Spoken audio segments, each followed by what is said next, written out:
നമസ്കാരം. ഇൻഫർമേഷൻ മീഡിയയുടെ പുതിയൊരു വീഡിയോസിലേക്ക് എല്ലാ കൂട്ടുകാർക്കും ഒരിക്കൽ കൂടി സ്വാഗതം. 1600 രൂപ ക്ഷേമ പെൻഷൻ ലഭിക്കുന്ന ആളുകൾക്കുള്ള വളരെ സുപ്രധാനമായിട്ടുള്ള അറിവുമായിട്ടാണ് ഇൻഫർമേഷൻ വീഡിയോസ് വന്നിട്ടുള്ളത്. സംസ്ഥാനത്ത് പല അനധികൃതമായും ഈ ഒരു ക്ഷേമ പെൻഷൻ കൈപ്പറ്റുന്ന വിവരം സർക്കാരിന് ശ്രദ്ധയിൽപ്പെട്ടിട്ടുണ്ട്. സർക്കാർ ഉദ്യോഗസ്ഥർ വരെ പെൻഷൻ വാങ്ങുന്ന വിവരമാണ് ഇപ്പോൾ സർക്കാരിന് അറിയാൻ സാധിച്ചത്. വരും ദിവസങ്ങളിൽ തന്നെ നമ്മുടെ എല്ലാം വീടുകളിൽ ഓരോ പഞ്ചായത്തിൽ ഓരോ വാർഡുകൾ കേന്ദ്രീകരിച്ചും അന്വേഷണം വരികയും എന്തെല്ലാം രേഖകളായിരിക്കും നമ്മൾ ഹാജരാക്കേണ്ടതെന്നുള്ള കാര്യങ്ങളാണ് നോക്കാൻ പോകുന്നത്. അതിനു മുമ്പായി ഇൻഫർമേഷൻ മീഡിയയുടെ വീഡിയോസ് നിങ്ങൾ ആദ്യമായിട്ടാണ് കാണുന്നതെങ്കിൽ ചാനൽ സബ്സ്ക്രൈബ് ചെയ്യുക. ഒരു തരത്തിലുള്ള മത രാഷ്ട്രീയ കാര്യങ്ങൾ നമ്മുടെ ചാനൽ വരുന്നതല്ല. ഗവൺമെൻറ്റിന് ലഭിക്കേണ്ട സേവനങ്ങൾ, ആനുകൂല്യങ്ങൾ, അറിയിപ്പുകൾ എന്നിവയെക്കുറിച്ച് മാത്രമായിരിക്കും വീഡിയോസ് വരുന്നത്. ശ്രദ്ധിക്കുക, ഗവൺമെൻറ് സേവനങ്ങൾ എപ്പോൾ വേണമെങ്കിലും പുതിയ മാറ്റങ്ങൾ വരാം. അതുകൊണ്ട് തന്നെ ഏറ്റവും പുതിയ അറിയിപ്പുകളും നിർദ്ദേശങ്ങളും ലഭിക്കാൻ ചാനൽ സബ്സ്ക്രൈബ് ചെയ്ത് തൊട്ടടുത്ത ബെല്ലൈക്കൻ കൂടി ക്ലിക്ക് ചെയ്യുക. മാസം 1600 രൂപ പെൻഷൻ ലഭിക്കുന്ന പല ആളുകളും ഇപ്പോൾ ഗവൺമെൻറ് സർവീസിലുണ്ട് എന്നാണ് ഇപ്പോൾ സർക്കാർ ഏറ്റവും പുതിയ അറിയിപ്പായിട്ട് പുറത്തുവിട്ടത്. അതുപോലെ തന്നെ കേന്ദ്ര സർക്കാരിന് ജോലിയുള്ള ആളുകൾ, കേരള സർക്കാർ ജോലിയുള്ള ആളുകൾ, അർദ്ധ സർക്കാർ സ്ഥാപനത്തിൽ ജോലി ചെയ്യുന്ന ആളുകൾ, അങ്ങനെ പല ആളുകളും ഇപ്പോഴും പെൻഷൻ വാങ്ങുന്നുണ്ട്. അതുപോലെ തന്നെയാണ് നമ്മുടെ 1000 സ്ക്വയർ ഫീറ്റിന് മേലെ വീടുള്ള ആളുകൾ, വീട്ടിൽ AC ഉള്ള അല്ലെങ്കിൽ 4 ചക്ര വാഹനമുള്ള ആളുകൾ, കുടുംബത്തിൽ ഒന്നാകെ 1 ഏക്കർ മേലെ ഭൂമിയുള്ള ആളുകൾ, അങ്ങനെ പല ആളുകളും ഇപ്പോഴും അനധികമായി പെൻഷൻ വാങ്ങുന്നുണ്ട്.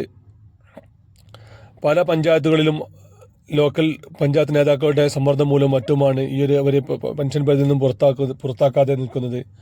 അതുകൊണ്ട് തന്നെ സർക്കാർ തലത്തിൽ ഒരു ഓഡിറ്റ് നടക്കുകയാണ്. ഓരോ പഞ്ചായത്തിലെയും മുനിസിപ്പാലിറ്റിയിലെയും കോർപ്പറേഷനിലെയും വാർഡ് അടിസ്ഥാനത്തിൽ ചെക്കിങ്ങിന് വീട്ടിലെ ആളുകൾ വരികയും നമ്മുടെ എല്ലാം വീടുകളിൽ പെൻഷൻ വാങ്ങുന്ന ആളുകളുടെ മുഴുവൻ രേഖയും പരിശോധിക്കുകയും ചെയ്യും.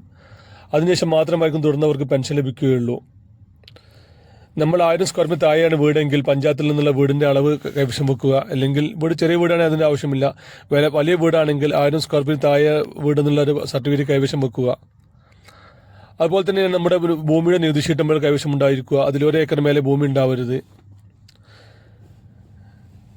എന്തെങ്കിലും പരാതി കിട്ടിക്കഴിഞ്ഞാൽ അവർ വാഹനമുണ്ടെന്ന് പറഞ്ഞു കഴിഞ്ഞാൽ നമ്മുടെ പേരിൽ വാഹനമില്ല എന്നുള്ള സർട്ടിഫിക്കറ്റ് ഇപ്പോൾ സൈറ്റിൽ നിന്ന് ഡൗൺലോഡ് ചെയ്ത് വെക്കേണ്ടി വരും. അതുപോലെ തന്നെയാണ് നമ്മൾ വിധവാ പെൻഷൻ വാങ്ങുന്ന ആളുകൾ ആണെങ്കിൽ നമ്മുടെ ഭർത്താവിൻ്റെ മരണ സർട്ടിഫിക്കറ്റിൻ്റെ കോപ്പി കൈവശം വെക്കുക. ഡിസബിലിറ്റി പെൻഷൻ, എന്തെങ്കിലും വൈകല്യമുള്ള പെൻഷൻ വാങ്ങുന്ന ആളുകളാണെങ്കിൽ അവരുടെ ഡിസബിലിറ്റി തെളിയിക്കുന്ന സർട്ടിഫിക്കറ്റ് കൈവശം വെക്കുക. അങ്ങനെ നമ്മൾ പെൻഷൻ വാങ്ങുന്നതിന് സാധൂകരിക്കുന്ന എല്ലാ തെളിവുകളും നമ്മുടെ കൈവശം വെക്കുക. ഓഡിറ്റിങ്ങിന് വീട്ടിൽ ആളുകൾ വന്നു കഴിഞ്ഞാൽ ഈ രേഖ അവർക്ക് കാണിച്ചു കൊടുത്താൽ പെട്ടെന്ന് തന്നെ അത് ഓഡിറ്റ് ശരിയാക്കി അവർ പോയിക്കോളും. അതുപോലെ തന്നെ നമ്മുടെ വീട് 1000 സ്ക്വയർ ഫീറ്റ് മേലെയുണ്ട്, നമ്മുടെ ഭൂമി 1 ഏക്കറിന് മേലെയുണ്ട്, വാഹനമുണ്ട് എന്നിവ ഉണ്ടെങ്കിൽ ഓഡിറ്റിന് വരാൻ കാത്തു നിൽക്കാതെ തന്നെ നമ്മൾ പഞ്ചായത്തിൽ ഈ ഒരു അപേക്ഷ കൊടുത്തു കഴിഞ്ഞാൽ നമ്മുടെ പേരിലുള്ള പെൻഷൻ അവർ നിർത്തലാക്കുകയും ചെയ്യും. അല്ലാതെ ഓഡിറ്റിൽ കണ്ടെത്തി കഴിഞ്ഞാൽ നമ്മൾ ഇത്രയും കാലം വാങ്ങിയ പെൻഷൻ അവർക്ക് തിരിച്ചു കൊടുക്കേണ്ടി വരും. വീഡിയോ ഇഷ്ടപ്പെട്ടെന്ന് കരുതുന്നു. ഇതുപോലെ തന്നെ ഇൻഫോർമേറ്റീവ് വീഡിയോ ലഭിക്കാൻ ചാനൽ സബ്സ്ക്രൈബ് ചെയ്ത് തൊട്ടടുത്തുള്ള ബെല്ലൈക്കൻ കൂടി ക്ലിക്ക് ചെയ്യുക. ഫേസ്ബുക്കിലാണ് വീഡിയോ കാണുന്നതെങ്കിൽ ചാനൽ ഫോളോ ചെയ്യാനും മറക്കരുത്.